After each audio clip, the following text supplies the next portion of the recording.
Olá, estamos começando mais um IAJUS Talk, o seu bate-papo sobre direito e inteligência artificial.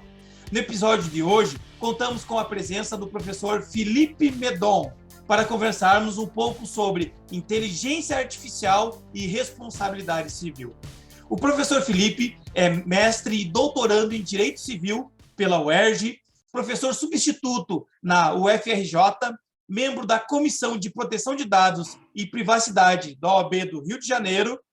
E também conosco está Lucas Carini.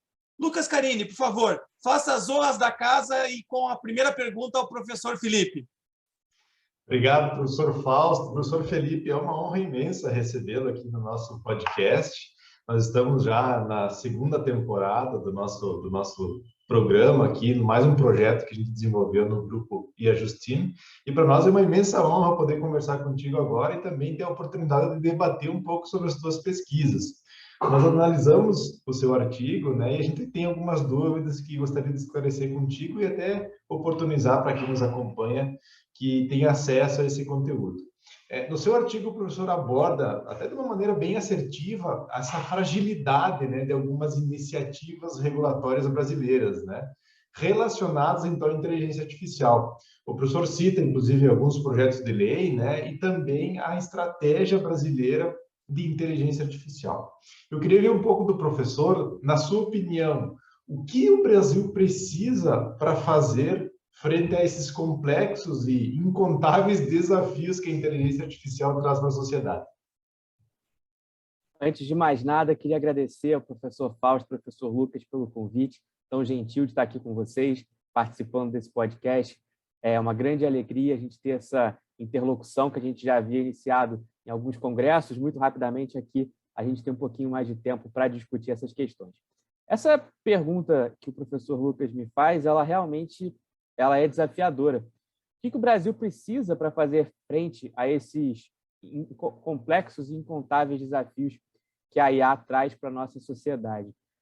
A primeira frase que eu acho que eu gostaria de deixar assim, bem pontuada é que, se for para ter uma norma ruim, é melhor não ter norma alguma. Eu chego a afirmar isso na segunda edição do meu livro, no destaque que eu faço, analisando o PL 21A de 2020, que trata da criação do marco legal da inteligência artificial no Brasil. E essa é uma frase que a gente precisa tomar muito cuidado com ela, porque a gente tem uma tendência a regular de forma acelerada para tentar dar uma segurança para o mercado. Mas a gente corre o risco de que uma regulação muito rápida, sem o amadurecimento necessário, acabe trazendo mais prejuízos do que benefícios. A gente analisa as propostas de regulação sobre inteligência artificial no mundo.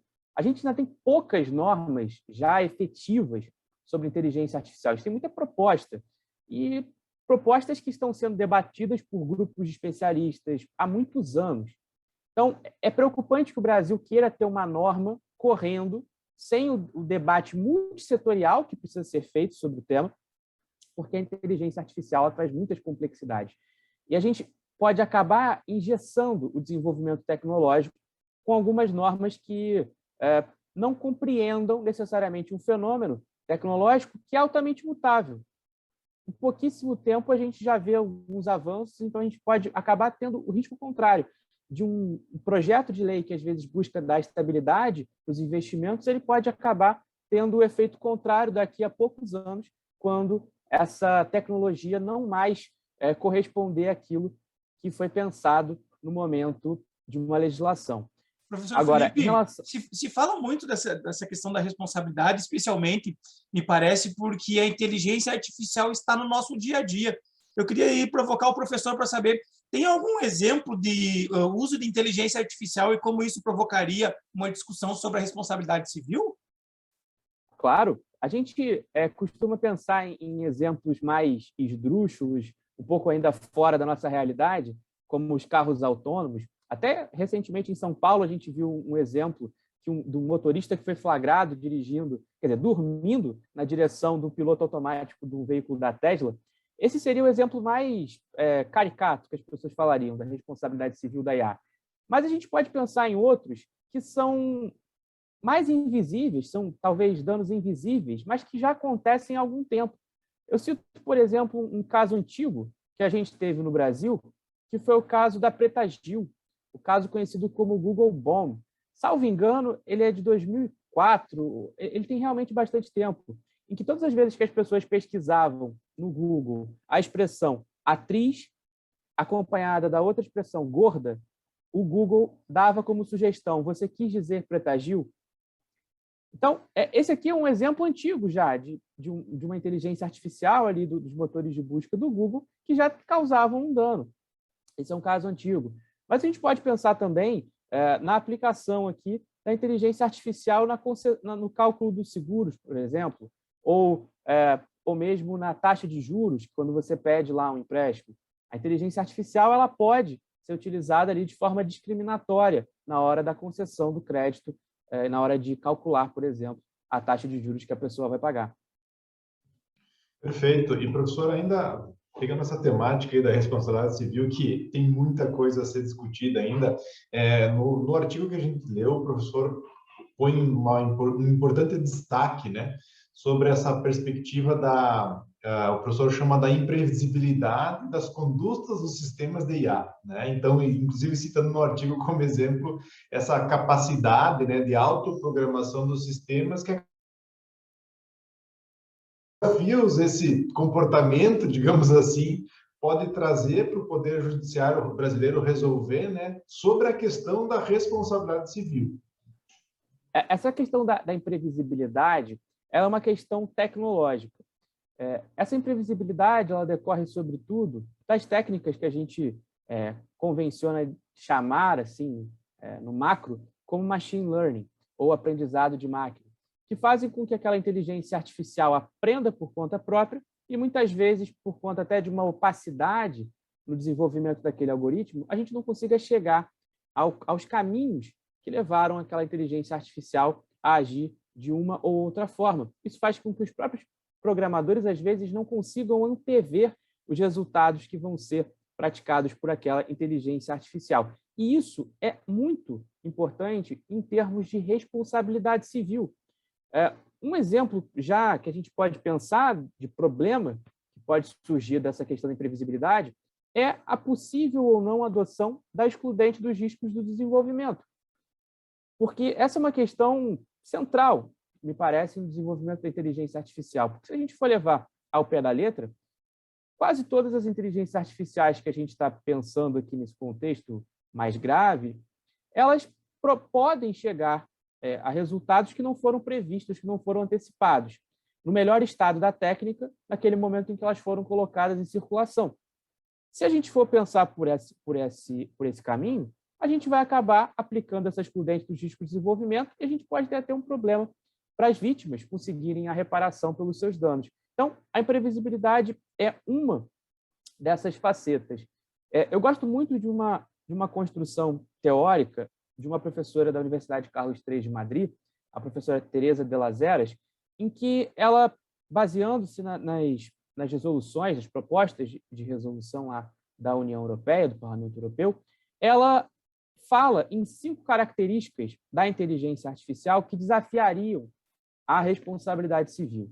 A primeira é essa autonomia crescente que se relaciona com essa imprevisibilidade. Ela é cada vez mais autônoma em relação ao ser humano. Então, a esfera de controle que o ser humano tem sobre aquela inteligência artificial é cada vez menor. E segundo, a gente fala numa dependência de dados. Então, o fato dela precisar, da inteligência artificial, precisar de dados para o seu funcionamento, e esses dados, muitas vezes, serem obtidos de forma ilícita, ou esses dados não serem exatos, esses dados serem dados enviesados, corrompidos, ou um acesso limitado a dados, isso também contribui. Um terceiro fator que ela elenca é a complexidade. Basta a gente pensar na quantidade de sujeitos que podem participar do desenvolvimento daquela inteligência artificial, o design daquela inteligência artificial, a sua implementação, a sua atualização. Então, ela é muito complexa.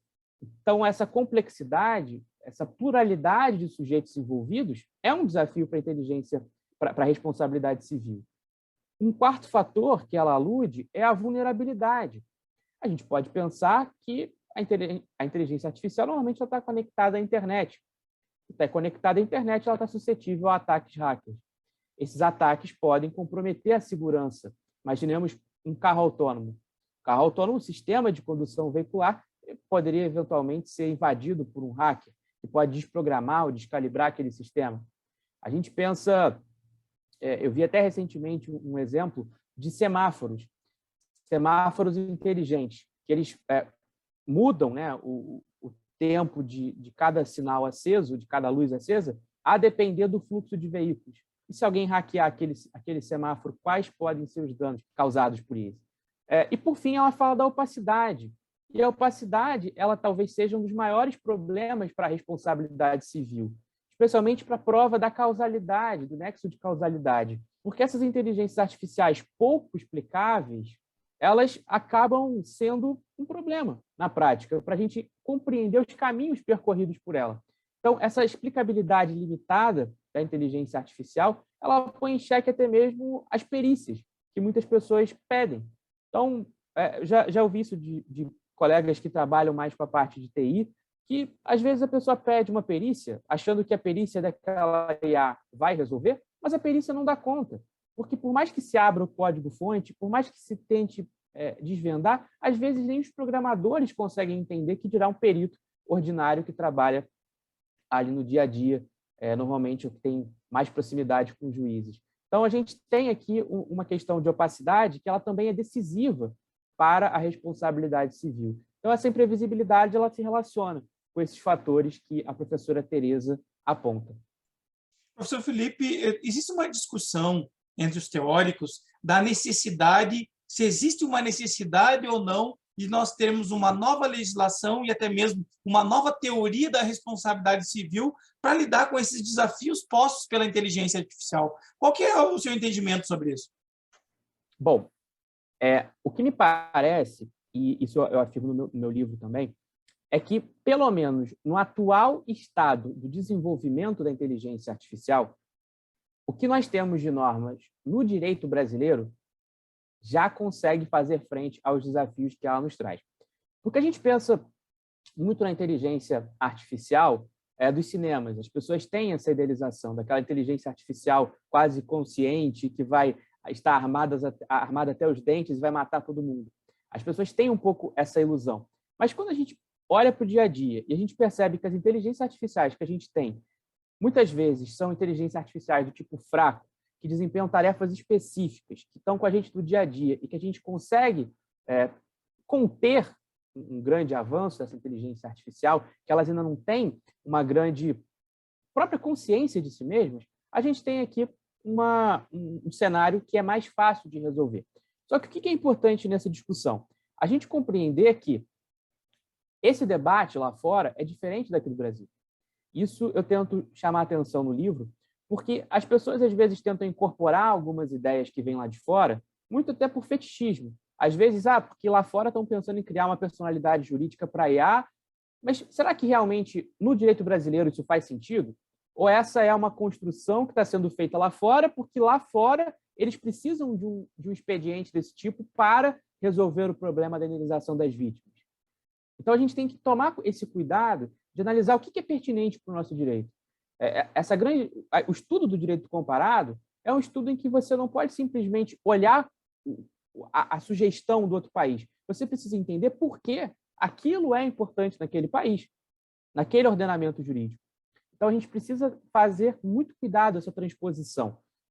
E, embora alguns países, especialmente na Europa, eles defendam a nível comunitário a adoção de novas normas, de novas teorias para a responsabilidade civil da IA, no fundo, o que eles fazem é só um novo arranjo.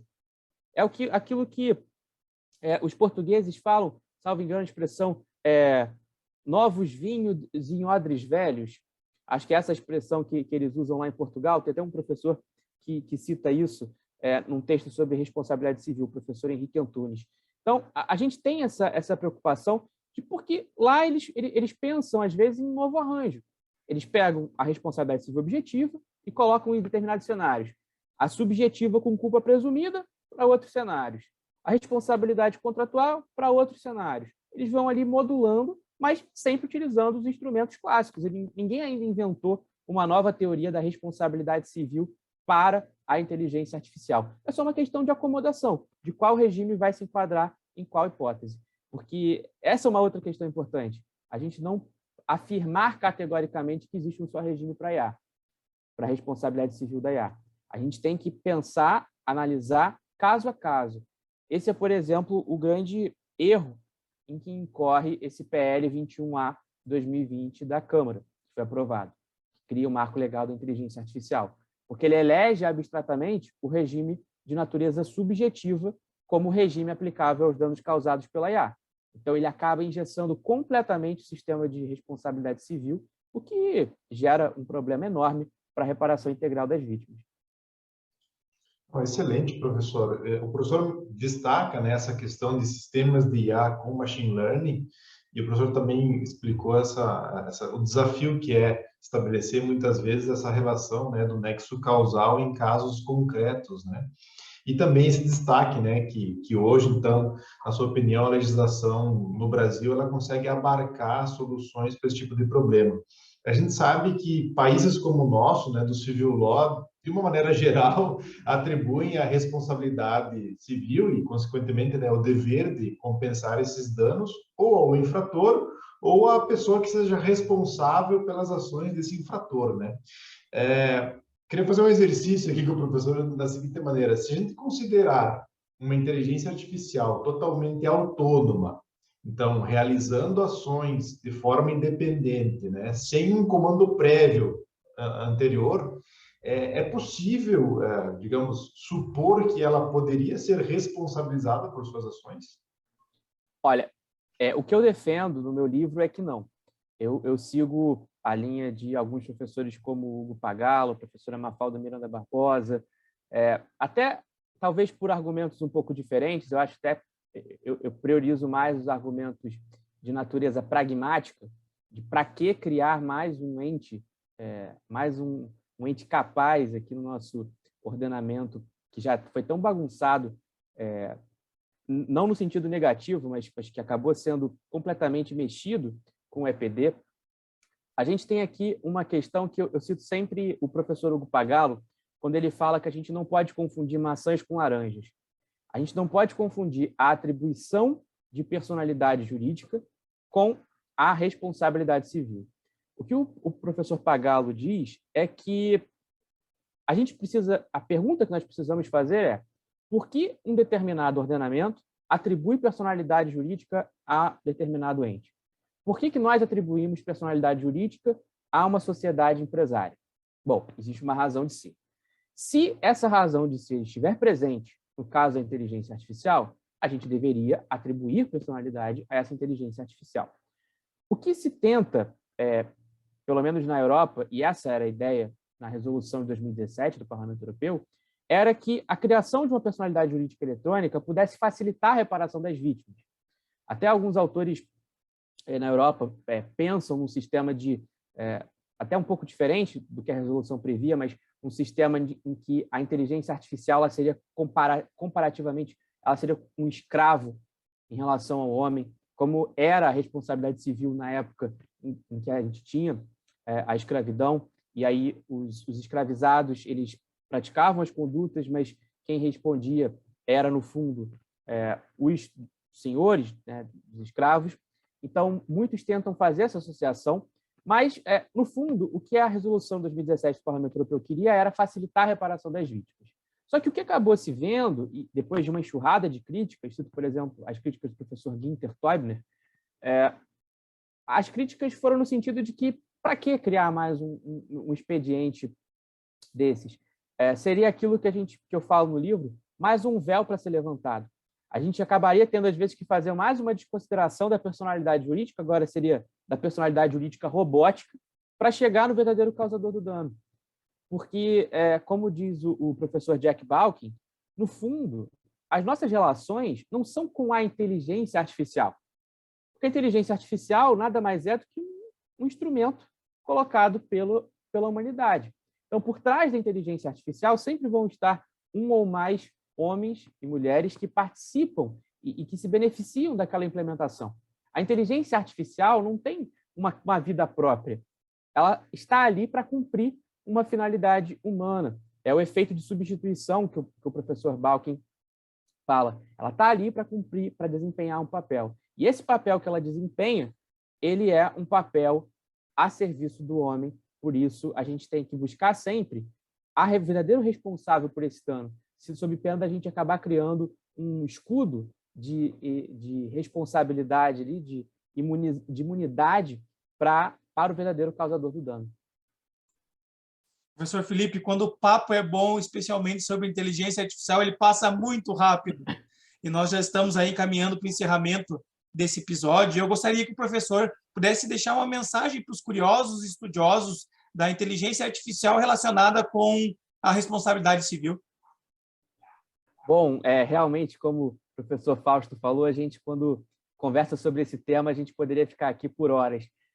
Eu acho que a mensagem que eu queria deixar nesse momento é da importância da gente compreender que esse é um fenômeno recente, mas é um fenômeno que não é do futuro. Ele é um fenômeno que já é do presente. A gente já está convivendo com isso e a gente precisa tomar muito cuidado para não acabar adotando no Congresso um regime de natureza subjetiva como um regime obrigatório para os danos causados pela inteligência artificial. Porque o que a gente precisa considerar é que o regime de responsabilidade civil aplicável vai depender de alguns fatores. Primeiro, a tipologia da inteligência artificial. Estamos falando de um carro autônomo, de um robô cuidador, de um algoritmo do Google. Em segundo lugar, nós precisamos considerar a concreta autonomia daquela inteligência artificial em relação ao ser humano. Ela é mais ou menos autônoma, porque a autonomia está diretamente relacionada ao risco que ela vai gerar. E, em terceiro, quem são os sujeitos que se beneficiam dessa inteligência artificial? A depender do sujeito, a gente pode estar, por exemplo, numa relação de consumo. Se estivermos de um lado de um consumidor e de um fornecedor, estamos numa relação de consumo, aplicamos as normas do direito do consumidor. Então, a gente precisa considerar esses fatores, tipologia, autonomia e os sujeitos envolvidos. Só assim é que a gente vai conseguir determinar o regime de responsabilidade civil aplicável. E uma última questão, a gente também tem que pensar em soluções alternativas e complementares para a inteligência artificial. Exemplo mais notório que vem da Europa é a adoção de seguros obrigatórios e fundos compensatórios, que são soluções que permitem temperar o rigor de eventual responsabilidade objetiva que possa ser atribuída para algumas inteligências artificiais que tragam maior risco. Então, essa atribuição desse dever de indenizar, ela pode eventualmente ser limitada, de alguma forma atenuada, por esses seguros obrigatórios, esses fundos compensatórios, que a gente precisa debater nacionalmente sobre como seria isso e fazer realmente uma legislação voltada para a inteligência artificial nesse sentido. Agradecemos novamente a brilhante participação do professor Felipe nesse IAJUS Talk, seu bate-papo sobre direito e inteligência artificial, hoje falando dessa questão da responsabilidade civil. E você que nos acompanha, quiser saber mais sobre o IAJUS Talk, direito e inteligência artificial, responsabilidade civil, nos siga no Instagram e também procure os outros episódios no Spotify. Nos encontramos em breve.